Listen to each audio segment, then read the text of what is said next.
You're watching Education for Health Professional Regulators of Ontario, colleges under the Regulated Health Professions Act. Richard Steinica is a senior partner of Steinica Mikura LeBlanc, and he practices exclusively in the area of professional regulation. Richard is a noted author of the Complete Guide to the Regulated Health Professions Act, which, because of its comprehensive nature, has been cited by courts and tribunals, even in cases dealing with non-health professions. Marshall Molesky is the past president of the Federation of Health Regulatory Colleges of Ontario, and he serves as Chief Executive Officer and Registrar of the Ontario College of Pharmacists. Join Marshall and Richard now as Marshall poses a number of important questions on behalf of those of us who want to know more about regulating healthcare practitioners in Ontario. Richard, we've looked at a number of big picture topics. There's some specific issues that council and committee members should be aware of. Can you talk about that a little bit? Yes, Marshall. Certainly there are topics that require extra attention as you start off as a new committee and council members. One is strategic planning. Another is the concept of risk management, how to make regulations, bylaws, and standards, the continuous movement to eradicate sexual abuse, facilitating practitioner competence, and the whole concept of equity. Strategic planning is a term tossed around a lot. How would you define it in the context of the RHPA colleges? The strategic planning is a leadership document that sets out the priorities and directions of the college for the future. This is a constantly evolving role of the colleges. Circumstances change, and so having a leadership document pointing direction can be very valuable. This is a document that council has to own. It's responsible for developing it, and council is responsible for implementing it. The registrar and the committees can help, but council has to take responsibility for this. Earlier we talked about those proactive and reactive regulations. Can the concepts also apply to the college's approach to strategic planning? Very much so. Council is going to make a policy and it's going to give direction. Either it's going to do so reactively, responding to pressures, or it's going to do so proactively. So if it responds reactively, an external event will force a decision. There could be a letter from the minister, there could be a financial crisis for the organization, or you could decide to take no action, which would mean that you're taking no strategy on the issue.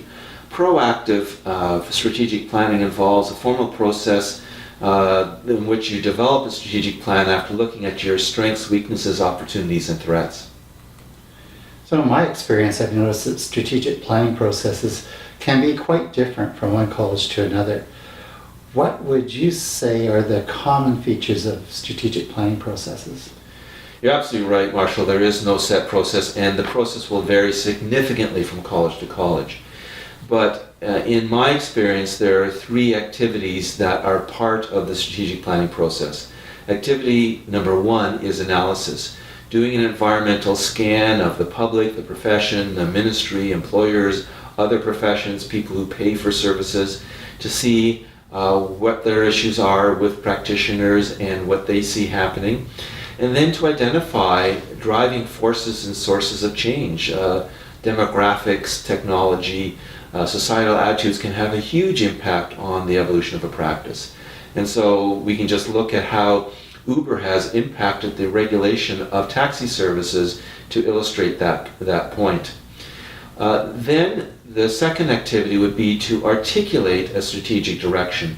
And typically this would involve setting out what the goals of the organization will be in the short and intermediate term, and then some strategies for achieving those goals. Often the SMARTER acronym is used: specific, measurable, acceptable, realistic, timely, extending or empowering, and rewarding strategies.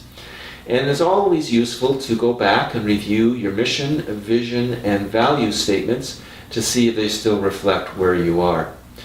The third part of the process is to plan for the implementation of your strategic plan.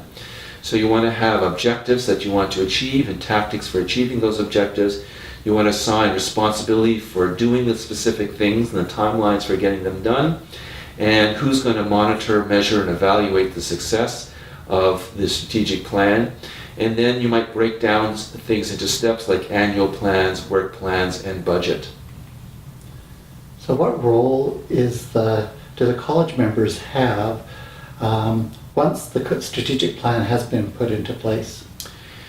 The members of council and committees need to refer to the strategic plan when making individual decisions, so that they're making the decisions in a way that will advance the plan.